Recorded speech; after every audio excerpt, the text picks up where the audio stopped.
Now at 6:30, Nelsonville City Council is set to be briefed on the city's Supreme Court case proceedings. Now that the case is closed, the future of candidates on the November ballot is unclear.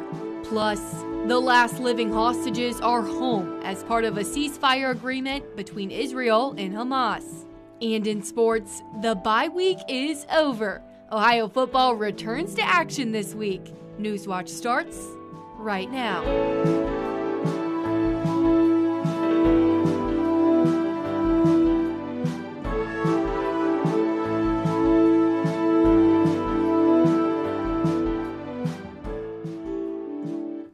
Good evening, I'm Morgan Anderson. Welcome to Newswatch. Nelsonville City Council, they reconvene tonight for their first meeting of the month. Tonight, the city is set to receive a comprehensive report on its Ohio Supreme Court case proceedings. Newswatch reporter Haley Richardson joins us from Nelsonville with the details. Haley? Morgan, Thomas Spiker will deliver a special report on the Ohio Supreme Court case proceedings. Spiker represented Nelsonville at the High Court in the case concerning candidates on the city's November ballot. Last month, the Ohio Supreme Court denied the city's request to remove candidates running under the city's November ballot. But the court did not decide whether the council's repeal of Issue 23, a citizen-led ballot initiative that would change the city's form of government, was valid. Nelsonville City Law Director Jonathan Robe says this leaves the city's path forward unclear. Regardless of how the Supreme Court rules, December is going to be a very busy month, particularly so if Issue 23 stays in place, because there's going to have to be a lot of action taken in anticipation of a transition. Now, there are candidates for two different governments on the ballot, one government under Issue 23 and one under Nelsonville's charter. As of now, Issue 23 candidates cannot take office come January 1st, even if they win the election. Tomorrow, our Nelsonville coverage will continue at the League of Women Voters Roundtable for candidates running for mayor under Issue 23 and city auditor. Candidates will meet at the Nelsonville Public Library at 6:30. Reporting for Newswatch, I'm Haley Richardson, live in Nelsonville. Thanks, Haley. To keep up with the latest on Nelsonville city government, check out the WOUB website at woub.org. Hundreds of people gather in Zaleski for the 8th annual Midnight at Moonville. Newswatch reporter Noah Cavan has more. A bike show, nearly 40 vendors, and some pretty creepy costumes were just some of the many sights seen at Midnight at Moonville in Zaleski. The festival celebrates and educates people about the haunted history of Moonville, an abandoned coal mining town just outside of Zaleski. If I got my history right, the original town of Moonville was actually here before Zaleski was founded. Jonathan Woltz was excited to see the festival move back to Zaleski. Been pretty excited to bring in a bunch of people to the area, and because there hasn't been anything in Zaleski for a really long time. For the last 2 years, Midnight at Moonville was held in MacArthur, and before that it was held at the historic Moonville Tunnel. But Vinton County Convention and Visitors Bureau President Audie Games thinks Zaleski is the spot for the festival. This is way better than Tunnel, I feel like. It leaves the tunnel open for people to tour and travel to, and it provides space for vendors to set up. And it's been fun setting up in Zaleski. Everybody's been super cooperative and welcoming. Many hope the festival's success can open doors for more events and tourism. Before now, we didn't know where Zaleski was, and so I think this really puts a pin on the map, and it also helps Dane County to expand its offerings for different festivals and different things for the community to do. This brings the community together. This puts Zaleski on the map, and this is something to market for out-of-towners can come to. The community coming together was especially important after this year, after a summer of setbacks like the gas leak that forced every resident of Zaleski to evacuate, and the fire that burned down historic Hotel MacArthur. But the residents of Vinton County aren't looking back. They're looking forward. We just really hope that this will bring people back out and be proud of their community and keep moving forward and make this a great county to live in. Reporting for Newswatch, I'm Noah Cavan in Zaleski. Well, it sure is beautiful outside with that fall weather. Let's find out if it's going to stay. I hope so. We're going to head over to the Weather Center with lead forecaster Emily Dietz. Emily, is this fall weather here to stay? Please say yes. Morgan, it absolutely is. We have some beautiful weather going on right now outside. We're looking at some beautiful clear skies, and it's about 73 degrees outside, so very comfortable, very fall-like. Now, we can talk a lot of this weather up to this high-pressure system that's been developing down here in the southern part of the U.S. So this high pressure is really well developed on our surface and in the upper atmosphere, so it's really going to have a lot of influence on our weather for the next couple of days. Now, we do see a cold front developing over towards the west a little bit, and that's going to start to push towards us, but this high pressure is going to interfere with that. So we're going to be seeing a lot of temperatures fairly consistent with what we're seeing right now. And right now across the state, we're looking at the mid to lower 70s with our peaks today in the mid 70s, and this is going to carry on through the week. But tonight we'll see a drop in those conditions outside. We're expecting an overnight low of about 48 degrees with those mostly clear skies ahead. Now, with that high pressure moving into the area, we're going to be seeing those clouds clearing again overnight. So that allows for a lot of that daytime heating that comes into the earth during the day to really leave at night. So we're going to be seeing a bigger drop in these overnight conditions, but it's not going to be quite cold enough to see those frost advisories that we were seeing last week. As for tomorrow, we're going to be seeing conditions very similar to today. Some more clouds in the area, but for the most part, very similar outside. Be sure to stay tuned for my full forecast. We're going to take a look at what we can expect later on this week. Thanks, Emily. An Ohio University professor returns to Ohio University after being detained by Israel. Hoping to deliver food and medicine to Gaza through an Israeli blockade, Tom Hayes was one of many taken into custody by the Israeli Defense Force. Hayes, a professor in the Ohio University Film School, was in the group of journalists and medical professionals aboard the ship The Conscience. The ship was in the Freedom Flotilla Coalition, a group that has tried to breach the blockade to provide aid on several occasions. Hayes returned to the John Glenn Airport yesterday. A little over 2 years after the October 7th terrorist attacks, the last living hostages have returned home. Hamas released the 20 hostages back to Israel in exchange for the release of more than hundreds of Palestinian prisoners. Maribel Gonzalez has the latest on the release. Emotional reunions as the final 20 hostages held by Hamas were reunited with their families across Israel. People cheered in Tel Aviv celebrating this milestone moment. Under a U.S.-brokered ceasefire deal, hundreds of Palestinian prisoners and detainees were met with large crowds as they also reunited with their relatives in the West Bank. President Donald Trump declared a dawn of a new Middle East. This deal, this once-in-a-lifetime deal, nobody's ever seen anything like what's happening today. On Monday, photos released by the Israeli Prime Minister's office show a freed hostage playing with his children for the first time in 2 years. Families say they never stopped fighting for the release of their loved ones. Keep sharing your stories to policymakers. Keep telling us what do you think needs to happen and give us ideas on how we can break the deadlock. And we kept doing that. They kept open the White House for us. And President Trump has done it. President Trump said that phase 2 of his 20-point ceasefire plan to end the war between Israel and Hamas has already started as he meets with world leaders in Egypt for a summit on Gaza's future and peace in the Middle East. You look at Gaza, and it needs a lot of cleanup. This is clearly, in my mind, I think in the mind of everyone in this room, probably one of the most important days for world peace in 50 years. I'm Maribel Gonzalez reporting. President Trump departed Egypt after a Middle East trip that comes at the conclusion of Trump's efforts to end the war in Gaza. During the visit, Trump met with nearly 20 world leaders as they discussed the post-war situation in Gaza. The war in Gaza has killed nearly 70,000 people and have left most of the territory destroyed. During the summit with world leaders, Trump talked about the significance of a peace deal. Together we've achieved what everybody said was impossible. At long last, we have peace in the Middle East, and it's a very simple expression, peace in the Middle East, and we've heard it for many years, but nobody thought it could ever get there, and now we're there. With the war in Gaza now over, President Trump said that the rebuilding process can now begin in the territory. Trump said the second stage of peace negotiations can now begin and bring a final conclusive end to the war. Coming up, with holidays on the horizon, so are the expenses that come with them. What you need to know when you're shopping. In October is Menopause Awareness Month. What women need to know about this natural part of life. High pressure is hanging around the area, but be sure to stay tuned to Newswatch to find out what this means for your weather this week.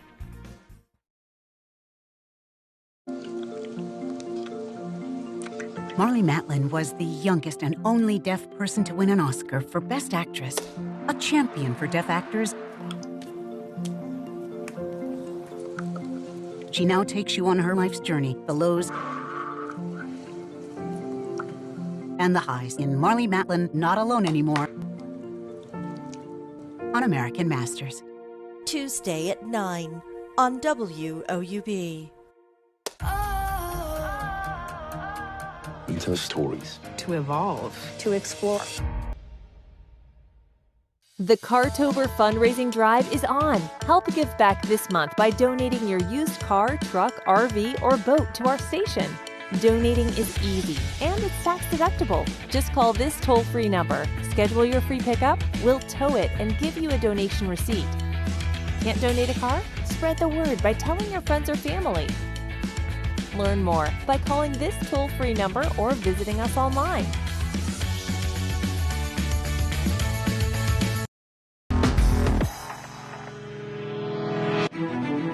The leaves are falling and the air is cooling, which means the holidays, they're right around the corner. But so are its expenses. Shoppers are now in decision mode regarding how much to spend on travel, gifts, and decorations. Ivan Rodriguez has more. Many holiday shoppers are anticipating higher prices and bracing for hits to their wallets, according to a new survey from Bankrate.com. The survey also found fewer Americans are planning to travel this holiday season as financial pressures weigh on consumers. The holiday season is fast approaching, but with the murky economic picture, many may not be in the spending spirit. People are saying that they're pulling back around the holidays. I take it with a bit of a grain of salt, to be honest, just because there's been a big disconnect this year between what people say and what they do. In a new survey from Bankrate, 41% of respondents say they're concerned holiday gifts will be more expensive this year, and roughly a third of shoppers plan to take on debt.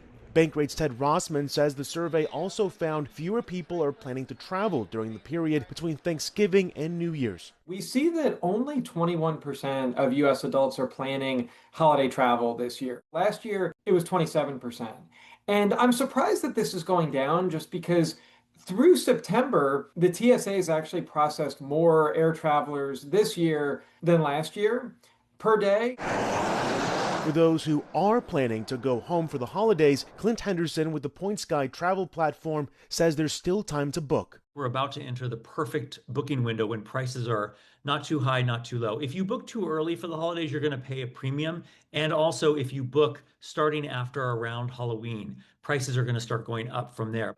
When it's time to travel, be prepared. Have your airline's app on your phone to track your plane and rebook if necessary. Keep informed, keep up with the news. You know, you really want to be an informed consumer during any kind of intemperate weather or other government problems or even freaks of nature.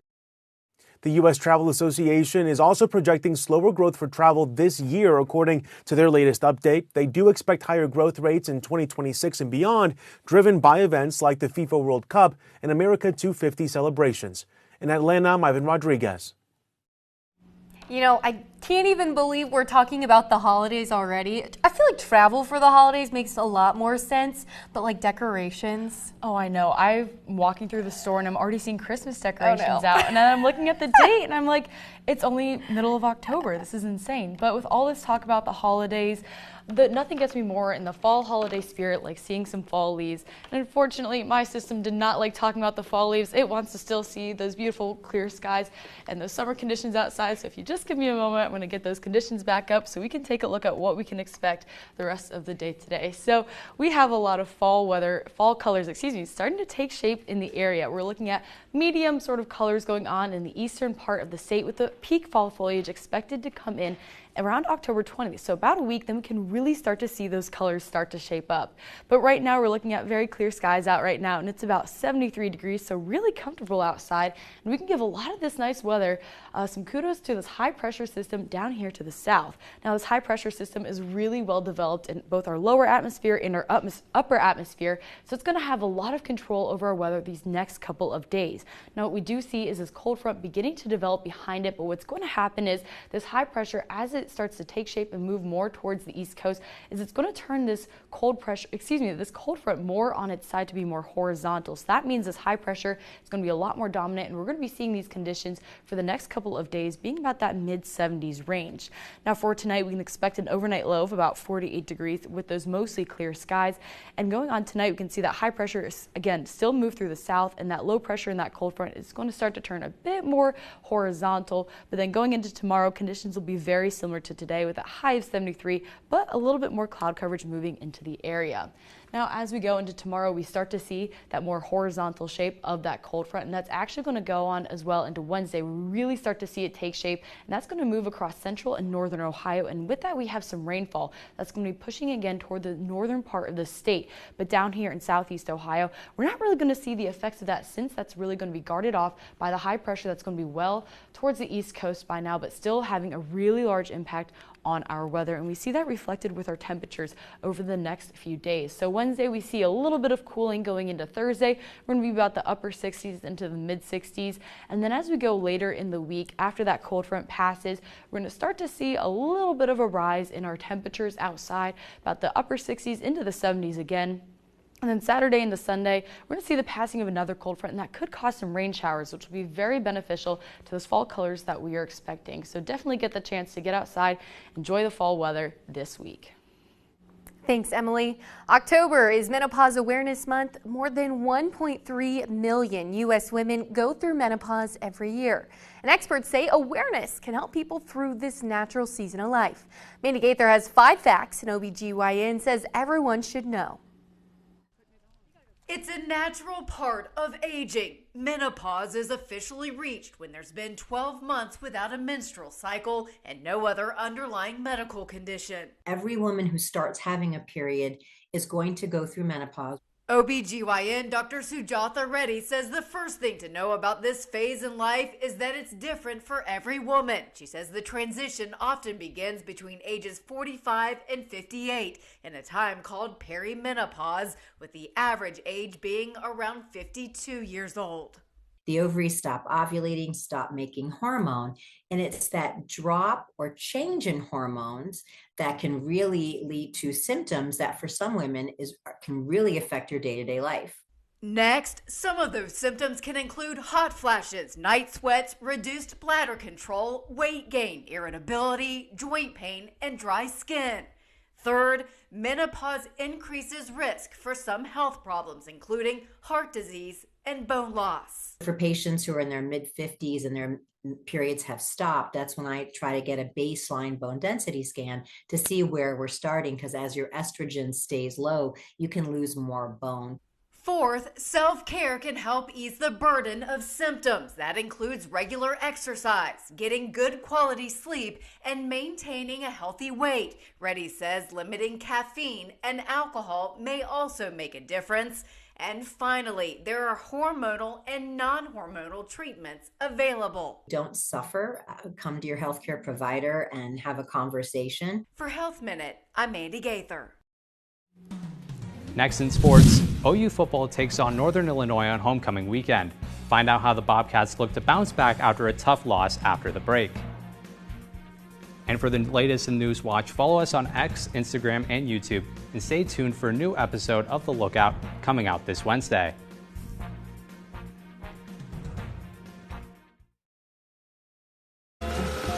It's one of America's most unlikely movements. The fight to convert abandoned railroads to trails. There's no way of getting something as terrific as a trail without putting some work into it. A movement that met roadblocks at every turn. That is prime real estate. I'm Edward Norton, and this is the story of a national transformation from rails to trails. Saturday at 9 on WOUB.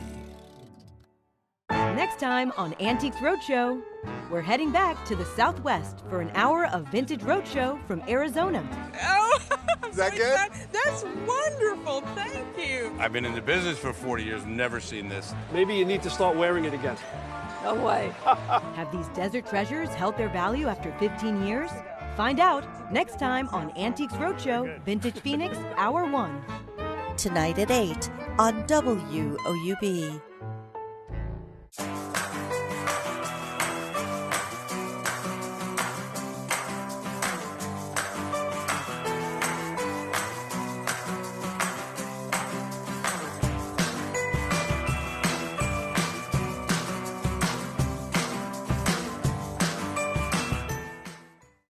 We're looking for 6 robbers and 3 tons of gold.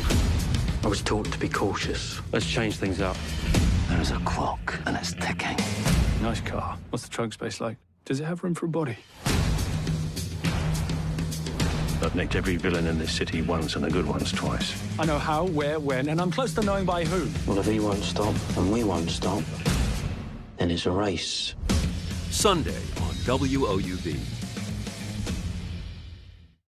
Make way for the Queen. The people love me. This is not a request. Yes, Your Majesty.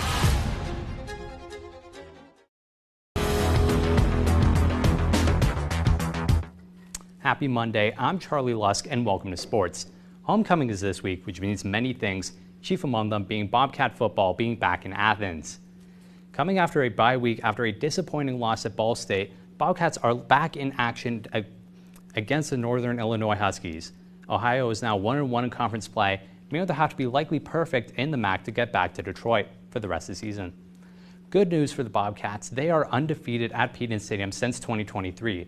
The Huskies are 1-5 and winless so far in the MAC, but after going back-to-back weeks of giving up 350 yards of offense, Coach Smith and the Bobcats spent the bye looking to nullify NIU's rush game to get back on track. Plays and offensively, they've been able to create some explosive plays. I think they have good backs that they lean on. You know, you look at them playing Miami, and it's 14-0 in the first quarter. So there's definitely talent there. They have ability. They just haven't quite put it all together yet. Ohio volleyball has had a difficult year, only recently snapping their 13-game losing streak, but they got back in the swing of things after sweeping rivals Miami over the weekend. On Friday, the Bobcats got to the 3-0 sweep, doubling the Redhawks in kills and tripling them in aces, not allowing them to grab more than 19 points in a set. The matchup on Saturday, Miami did grab a set, but Ohio got another convincing win in part due to senior setter Kendall White. Her second season high assist mark of 48 and on top of 19 digs and 4 kills were key to the Bobcats' victory. Yesterday was an unofficial holiday for college basketball sickos.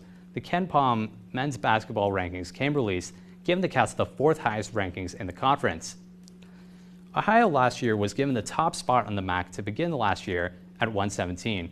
This year they dropped 37 spots from last season. Last season's MAC champions sit on top of the conference as the sole team that cracked the top 100, and Kent State and Miami sit 2nd and 3rd above Ohio. Well, after going winless in their last 3, field hockey racked up their 2nd conference win against Ball State. Just like in their first win against UMass, the Bobcats grinded out a 1-0 win at Pruitt Field to go 2-4 in MAC play. The Bobcats and Cardinals both played a very conservative possession-based play style, combining for only 6 shots in the first half. The sole goal came in the 3rd quarter. Tiana Niamosu, with an open space, slotted it in the back of the net from 8 feet out and held on for the rest of the match. After back-to-back losses, OU Soccer grabbed another crucial point. While putting together another stellar defensive performance, Ohio has to settle for a singular point after a 1-1 draw at Toledo. Once again, the Bobcats got ahead early, but ended the game in a draw after conceding late. Quentin Telsevin scored in the 30th minute. Ohio kept control of the game, allowing only 3 shots in the first half. All this changed once Ella Zerhoff was subbed on for the Rockets. She took control of the game and eventually found the equalizer in the 81st minute. Well, that's all the time I have for you today. To keep up with everything OU Athletics, make sure you check out Bobcat Showcase on YouTube, Facebook, X, and Instagram. Back to you on the desk. Still ahead, today is Indigenous Peoples Day. More on this historic holiday after the break. And here's a look at what's coming up next on your public television station.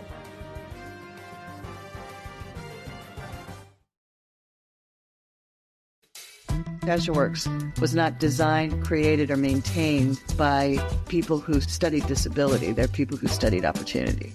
If a person has very limited movement and can make little teeny circles, there's a place for you.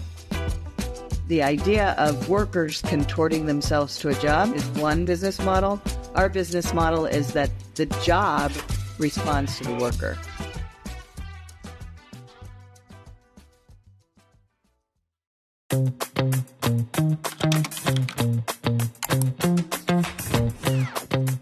PBS viewers believe that businesses that sponsor PBS on WOUB Public Television have a commitment to quality and excellence. Sponsoring a PBS television program offers your business a unique opportunity to connect with a highly engaged, loyal, and trustful audience in a clutter-free environment, leading to increased brand awareness, positive perception, and potential for higher customer engagement. Your sponsorship is important to the community, and the rewards come back to you in the form of loyal customers. Align your organization with America's most trusted news and public affairs network. WOUB Public Television is worthy of your trust. Contact Corporate Support Director Kathy Malesic at 740-593-4909 or online at woub.org/support.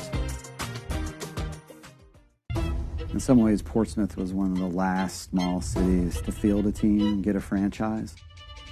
What was kind of extraordinary about Portsmouth was it was able to field an incredible team. For a brief moment in the sun, a little sweet spot that almost was sweet enough to get them a national championship, but they put together the team that ultimately did win the championship in 1935 in Detroit.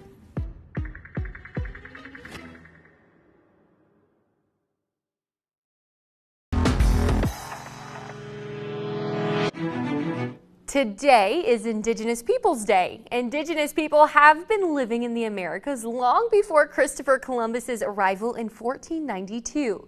The annual observance is meant to bring awareness to Columbus's treatment of Indigenous people and to respect and celebrate Indigenous culture. More than 130 cities have replaced Columbus Day with Indigenous Peoples Day. 17 states and Washington, D.C. have holidays to honor Native Americans on October's second Monday. And in 2021, President Joe Biden issued a proclamation of Indigenous Peoples Day. Well, how cool is it that on the national, from a federal level, we can recognize such a day for this? Oh, absolutely. I mean, there's such a rich history. Even here in Ohio, you look across the state, and I remember being in 4th grade and other history classes where you're starting to talk about Indigenous peoples throughout the state, and it's really, really interesting to see.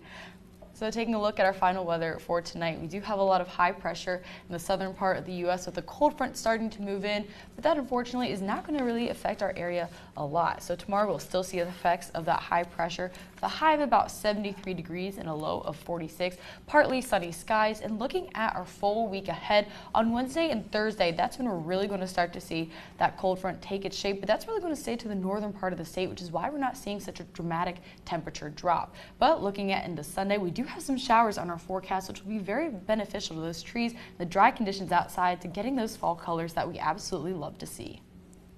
Well, that does it for our broadcast this evening. Thanks for watching us. For all of us here at Newswatch, I'm Morgan Anderson. Stay tuned for the PBS NewsHour coming up next. Have a great night and enjoy this beautiful fall weather, as Emily said.